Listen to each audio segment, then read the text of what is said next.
একটা অংশের মানুষ অন্য অংশের মানুষের সঙ্গে একটা বোঝাপড়া হয়, তার একটা ঐতিহাসিক প্রেক্ষাপট থাকে।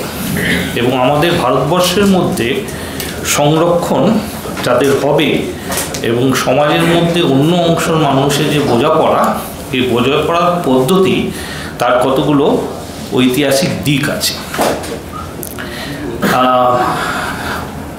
শিডিউল কাস্ট শিডিউল ট্রাইবসের যে সংরক্ষণ, এটা হচ্ছে আমাদের প্রথম নির্বাচন থেকে চলে আসছে।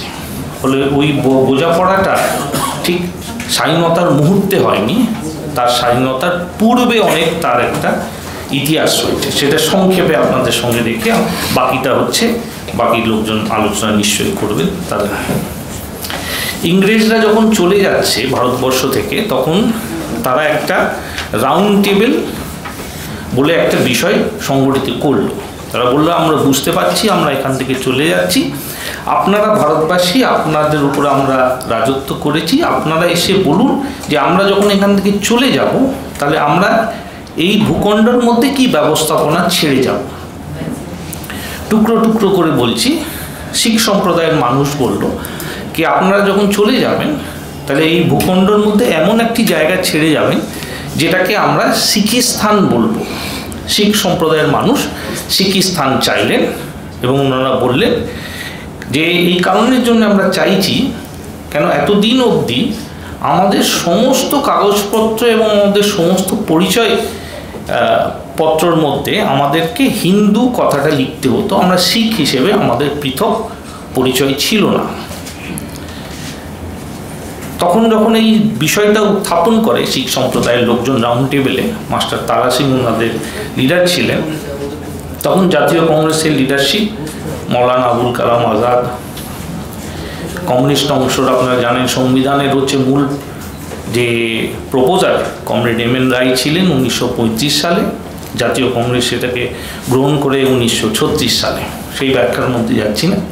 কমিউনিস্ট যারা ছিল তারা গিয়ে মাস্টার তারা সিং এবং শিখ সম্প্রদায়ের মানুষের সঙ্গে কথা বললো যে নতুন ভারতবর্ষ যখন তৈরি হবে তখন যেই সংবিধানটা রচিত হবে সেই সংবিধানের মধ্যে শিখ সম্প্রদায়ের মানুষ তাদের নিজস্ব হচ্ছে ধর্মের পরিচয়ের ভিত্তিতে তারা আত্মমর্যাদা বহিঃপ্রকাশ করতে পারবে, নতুন ভারত সেই পথে চলবে।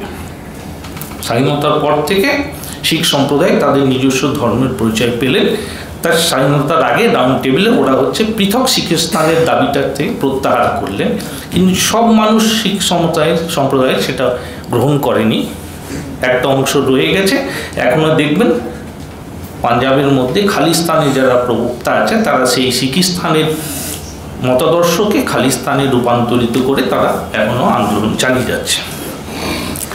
অন্যদিকে হচ্ছে শিডিউল কাস্ট শিডিউল ট্রাইবের মানুষ হচ্ছে সেই রাউন্ড টেবিলে তাদের লিডাররা বলল যে আমরা এতদিন ধরে হচ্ছে ধর্মের মধ্যে যে জাতি প্রথা আছে আমরা শোষিত রয়েছি, আপনারা যখন চলে যাবেন এমন একটা ব্যবস্থা এখানে ছেড়ে যাবেন যেখানে নির্বাচন হবে সেখানে দুটো করে প্রতিনিধি থাকবে, ডুয়েল কনস্টিটিউয়েন্সি, একটা জেনারেল থাকবে, একটা শিডিউল কাস্ট শিডিউল ট্রাইবের প্রতিনিধি থাকবে।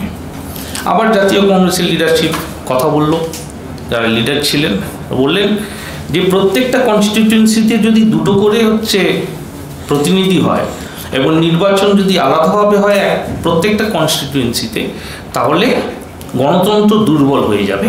কিন্তু নতুন ভারতবর্ষ যখন তৈরি হবে তখন সেই ভারতবর্ষের মধ্যে শিডিউল কাস্টের যতটা শতাংশ মানুষ আছে, শিডিউল ট্রাইবের যত শতাংশ মানুষ আছে ততই শতাংশ হচ্ছে সিট রিজার্ভ থাকবে।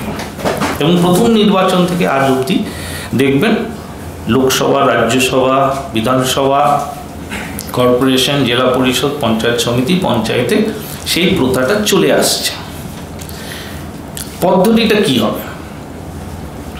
পদ্ধতিটা হলো যে আমাদের সংবিধানের মধ্যে একটি অংশের মানুষ যখন সংরক্ষণ অথবা কোনো বিশেষ হচ্ছে বোঝাপড়া চাইছে ভারতবর্ষের অন্যান্য নাগরিকের সঙ্গে, তাহলে সেই পদ্ধতিটা সাংবিধানিকভাবে যদি আমাকে এগোতে হবে তাহলে সেটা হচ্ছে আইনসভার মধ্যে থেকে যেতে হবে।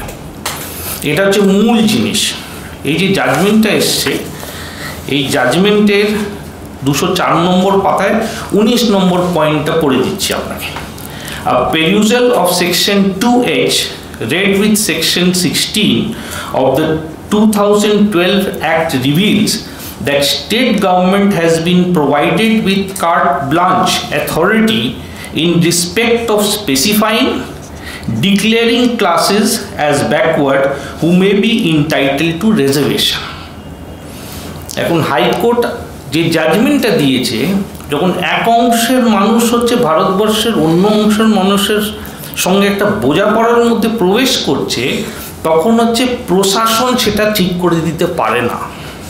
এটা আমাদের স্বাধীনতা সংগ্রামের ফসল। এখান থেকে যদি অন্য কোনো পথে আমরা সংবিধানকে বুঝার চেষ্টা করি, তাহলে সংবিধান দুর্বল হবে। আমাদের স্বাধীনতা সংগ্রামে যে এক অংশ মানুষ অন্য অংশের মানুষের সঙ্গে আমাদের যে ভিন্নতার মধ্যে হচ্ছে আমাদের ঐক্য যেটা রয়েছে, যেই পিভট তাকে সামনে রেখে যে সব জিনিসগুলো আমরা বাঁধতে পেরেছি এতদিন ধরে, সেটা দুর্বল হয়ে যাবে। ফলে আইনটা করতে হবে, আইনটা আইন মতন করতে হবে, আইনটা আইন সভায় প্রণয়ন করতে হবে। আইন সভায় এমন কোনো আইন যদি তৈরি হয় যে আইনের মধ্যে থেকে প্রশাসনকে এই দায়িত্ব দেওয়া হয়, তাহলে সেটা হচ্ছে ব্যাড ইন ল। এবং তাই জন্যে হাইকোর্ট শুধুমাত্র এই বিষয়টাকে হচ্ছে বিপরীত রায় দেয়নি। তারা রায় দেওয়ার পরে সাধারণত আমরা দেখি কনস্টিটিউশনাল পয়েন্টে হাইকোর্ট নিজেই হচ্ছে একটা ইনজাংশন দেয়, একটা রায় দিয়ে নিজে ইনজাংশন দেয়, ইনজাংশন দিয়ে বলে এটা আপনারা অ্যাপিল করেন রাজ্য সরকারকে। এই ক্ষেত্রে কিন্তু হাইকোর্ট ইনজাংশন দেয়নি, কেন এই যে মৌলিক জায়গায় যেটা স্তম্ভ রয়েছে, ডিভিশন অফ পাওয়ার্স যেটা রয়েছে, কে কি পাবে আমি ওর মধ্যে যাচ্ছি না। আইনটা যেভাবে ডিভিশন অফ পাওয়ার্স আছে, আইনসভা, বিচার ব্যবস্থা, প্রশাসন, সেখানে হচ্ছে আইনসভার অধিকারটাকে প্রশাসনকে দিয়েছে। এই জায়গাটা সুচিন্তিতভাবে, এবার রাজনীতির কথাটা বলে শেষ করছি, এই জিনিসটা হচ্ছে সুচিন্তিতভাবে করা হয়েছে যেন এই মানুষরা বিপদে পড়ে। ধন্যবাদ।